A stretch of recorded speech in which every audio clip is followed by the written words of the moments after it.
नमस्कार मेरे प्यारे साथियों, स्वागत है आपका अपने YouTube चैनल पवन हिस्ट्री क्लासेज में। साथियों, मैंने आपको पिछली 3 वीडियो में वैदिक संस्कृति यानी केवल ऋग्वेद के बारे में जानकारी दी। ऋग्वेद के बारे में जानकारी मतलब मैंने उसके ऋग्वेद का संकलन, समय और उस वक्त आर्य क्या क्या करते थे वो, उसके बाद में उसका भौगोलिक क्षेत्र और उसकी राजनीतिक व्यवस्था के बारे में जानकारी दी। अब जो जानकारी मैं आपको दे रहा हूं वो ऋग्वेद के आर्थिक जीवन और धार्मिक जीवन। भाई, ऋग्वेद के अंतर्गत जितने भी प्रश्न पूछे जाते हैं, जो भी प्रश्न अब तक आए हैं, वो सारी चीजें मैंने अपने इन्हीं टॉपिकों में सारी चीजें आपको दी हैं। अब जो मैं जानकारी दे रहा हूं वो है आर्थिक जीवन वैदिक काल की। टॉपिक मेरा 4 है, वैदिक काल। ठीक है, इसमें क्या था, ऋषि आर्थिक जीवन में क्या करते थे वैदिक काल में? जो लोग थे कृषि और पशुपालन। क्या था? कृषि और पशुपालन करते थे, यानी उनका जो धंधा था वो कृषि और पशुपालन था। ठीक है, ऋग्वेद में कृषि योग्य भूमि को क्या कहते थे? कृषि योग्य भूमि।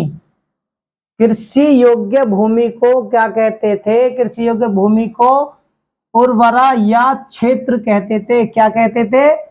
कृषि योग्य भूमि को उर्वरा या क्षेत्र।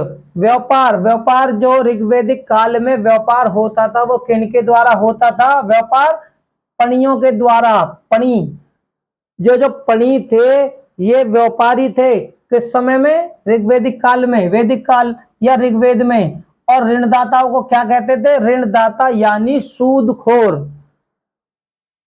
मैं केवल वही चीज बताऊंगा जो प्रश्नों में पूछी जाएगी, बिल्कुल महत्वपूर्ण चीज है। ये सारी चीजें आप एक बार नोट कर लेना, लिख लेना, याद कर लेना।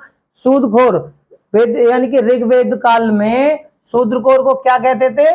ऋणदाता यानी सूद्रखोर को बेकनाट। क्या था? बेकनाट।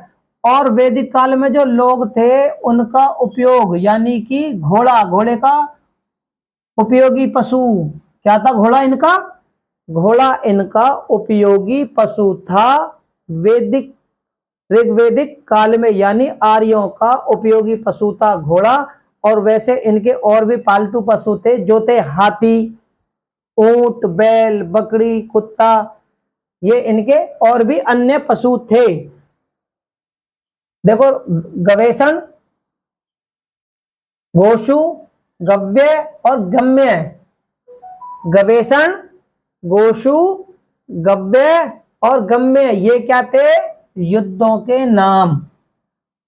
ऋग्वेद काल में युद्धों के क्या क्या नाम थे आप नोट कर लेना। मैं फिर कह रहा हूं, ये वही महत्वपूर्ण ही चीजें मैं बताऊंगा जो पेपरों में वैदिक काल से जो पेपरों में आती हैं, चाहे वो भौगोलिक क्षेत्र से प्रश्न हो, या आर्थिक क्षेत्र से प्रश्न हो, या धार्मिक क्षेत्र से प्रश्न हो, या राजनीतिक क्षेत्र से प्रश्न हो।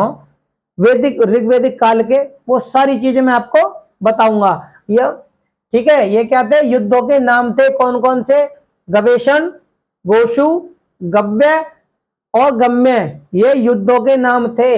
अब देखो, उर्धर, धन्य और संपत्ति, ये क्या थे? ये कृषि के लिए प्रयुक्त होने वाले नाम थे, जो कि आर्य लोग कृषि के लिए जो नाम पुकारते थे वो थे उर्धर, धान्य और संपत्ति। ये ऋग्वेदिक काल में कृषि के लिए प्रयुक्त होने वाले नाम हैं। अब देखो, ऋग्वेदिक काल में सिर्फ एक ही अनाज का नाम आया, सिर्फ एक ही। वो क्या था? एक अनाज, यव यानी जौ। क्या था? यव यानी जौ। पणी कौन थे? ये मवेशी चोर भी थे। पणी जो थे व्यापारी के साथ साथ मवेशी चोर भी थे। और चोरी किसके लिए होती थी? गायों के लिए। गाय की चोरी सबसे महत्वपूर्ण चोरी। क्यों? क्योंकि उस वक्त कृषि और पशुपालन ही लोगों की आजीविका का साधन था। ठीक है। अब देखो, वस्तु विनिमय किसके थ्रू होता था? वस्तु विनिमय किस प्रकार होता था? तो वस्तु विनिमय जो होता था वो होता था निक्स। यानी वस्तु विनिमय का जो साधन था वो निक्स के थ्रू करते थे। एक पे सोने का सिक्का भी था और सोने का आभूषण।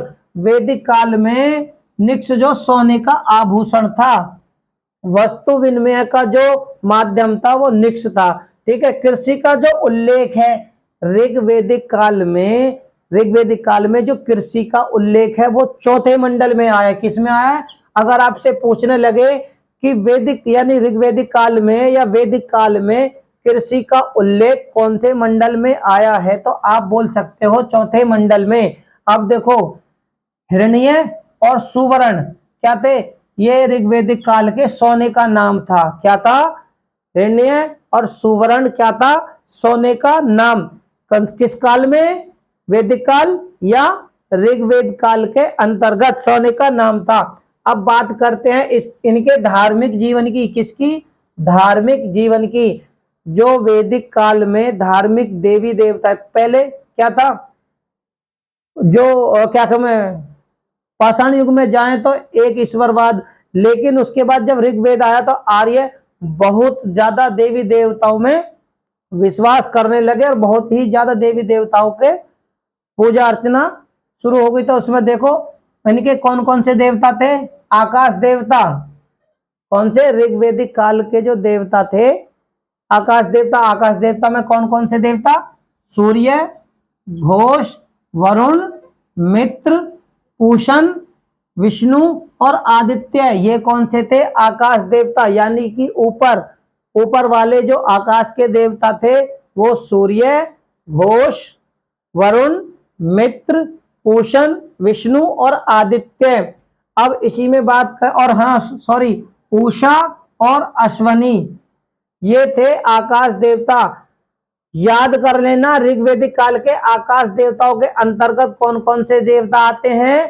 तो वो आते हैं सूर्य, घोष, वरुण, मित्र, पूषण, विष्णु, आदित्य, उषा और अश्वनी।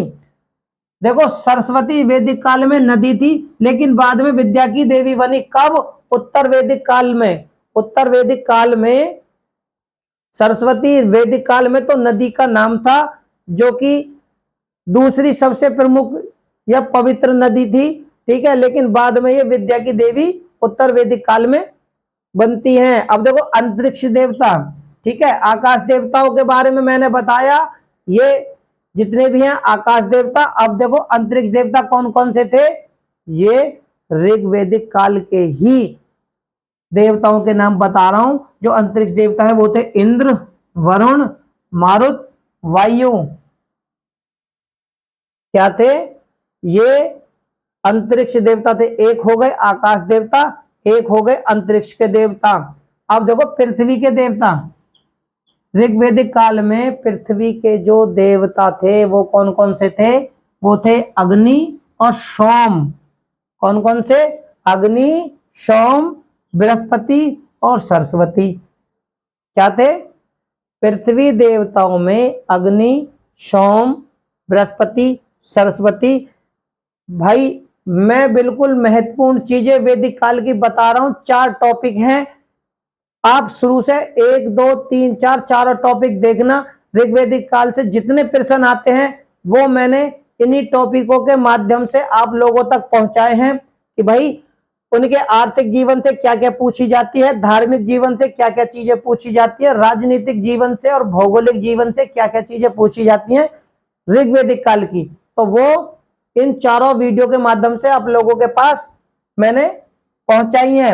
अब देखो, इंद्र देवता का 250 बार उल्लेख हुआ। किसमें? सबसे ज्यादा इंद्र देवता का जो उल्लेख हुआ है ऋग्वैदिक काल में 250 बार। कितनी बार हुआ? 250 बार। दूसरे जो प्रमुख देवता थे वो कौन से थे? अग्नि देवता। इनका उल्लेख ऋग्वेद काल में कितनी बार हुआ है? 200 बार। कितनी बार? 200 बार। अब देखो, वरुण देवता। वरुण देवता तीसरे सबसे मुख्य और प्रमुख देवता वरुण देवता। इनको क्या कहते थे? ऋतस्य गोपा। क्या बोलते थे? वरुण देवता को ऋग्वैदिक काल में ऋतस्य गोपा बोला जाता था।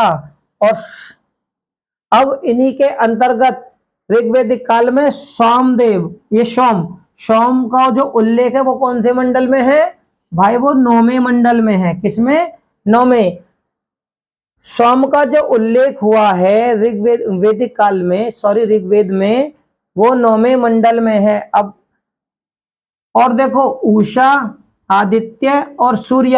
अब देखो इंपॉर्टेंट, ये बहुत महत्वपूर्ण चीज है, याद कर लेना। अब तक आपने देवताओं के बारे में सुना और मैंने देवताओं के बारे में आपको बताया, लेकिन ऋग्वेदिक काल में कुछ देवियां भी थी जिनका उल्लेख मैं आपको बता रहा हूं। कौन कौन सी देवियां थी? उषा, आदित्य और सूर्य। ये ऋग्वेदिक काल की देवियां थी। क्या थी? ये ऋग्वेदिक काल की देवियां थी। याद कर लेना, देवताओं के साथ साथ कुछ देवियां भी थी, वो आप नोट कर लेना। देखो पशुओं के देवता कौन थे?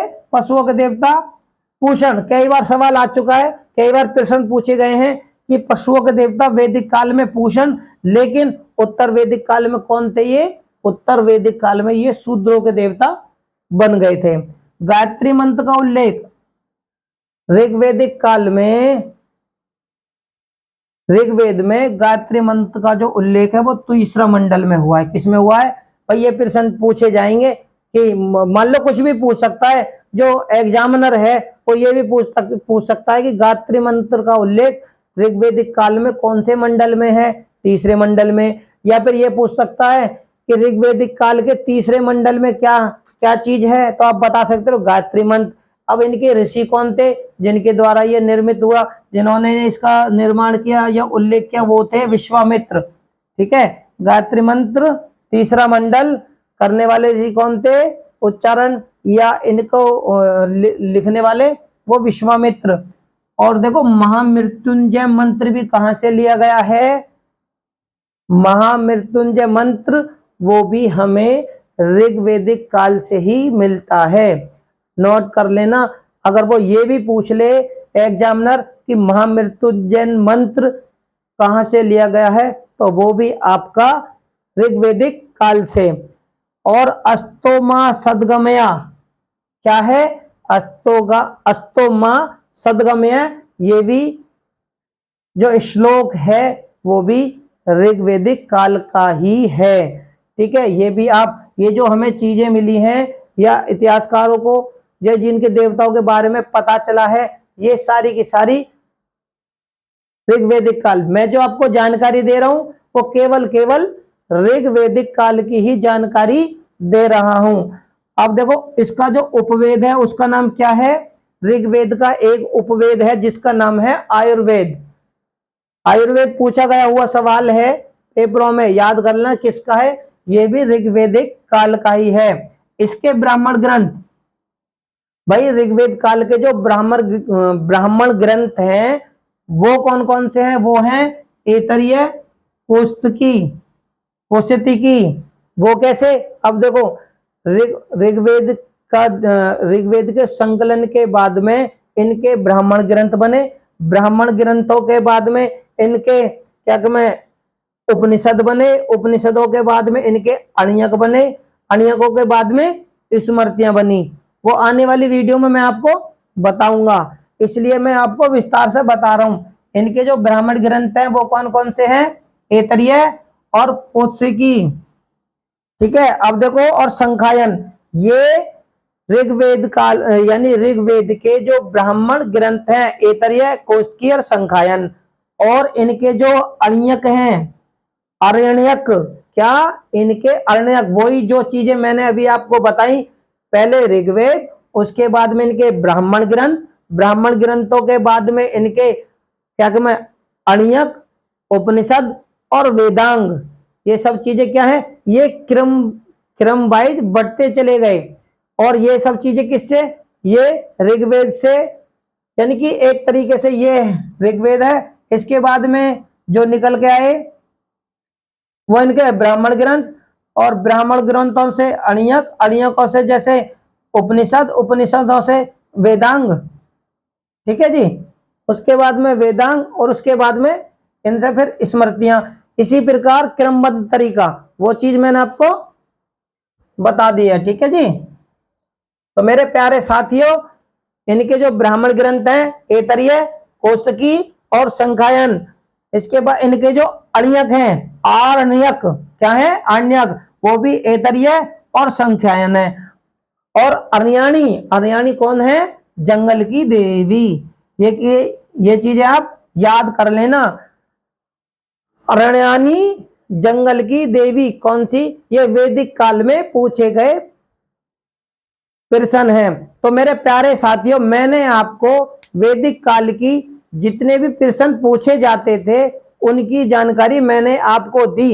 वैदिक काल में चाहे वो भौगोलिक स्थिति से प्रश्न हो, या राजनीतिक स्थिति से, या सामाजिक से, या धार्मिक से, या उनके संगलन से, जो भी प्रश्न पूछे जाते हैं जो महत्वपूर्ण है, वो चीजें मैंने आपको अपनी वीडियो के माध्यम से आप लोगों तक पहुंचाई। तो मेरे प्यारे साथियों, अगर मेरी वीडियो आपको अच्छे लगे तो इसे लाइक करें, शेयर करें, कमेंट करें और मेरे चैनल को सब्सक्राइब करें। धन्यवाद।